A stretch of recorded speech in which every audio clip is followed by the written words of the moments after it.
అని అని కొందరు దేవతలు తమ స్వార్థం కొరకు మానవులను ఆ విధంగా ఉపయోగించుకుంటారు. అవే ఉన్మాదము, భూతోన్మాదము, గంధర్వోన్మాదము, యక్షోన్మాదము మొదలగునవి. రెగ్యులర్గా లైవ్లో వచ్చి అన్నీ ఏంటంటే అన్నీ అర్థమవుతాయి. ఈ మధ్య ఒక అతను 3 సార్లు లైవ్లోకి వచ్చాడు.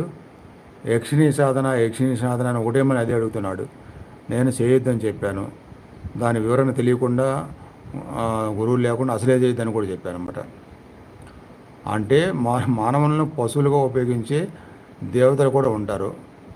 అలాంటి సాధన చేస్తే మరి ఆ పశువులుగా బలైపోయినట్టుగా తెలియని అనర్థాలు ఏదో జరుగుతాయి. అందుకే పూజలైన, నామస్మరణలైన, జపాలైన అన్నీ తెలుసుకొని చేయాలి. తెలుసుకొని చేయని వాళ్ళందరూ చాలా నష్టాల్లో పడిపోతున్నారు.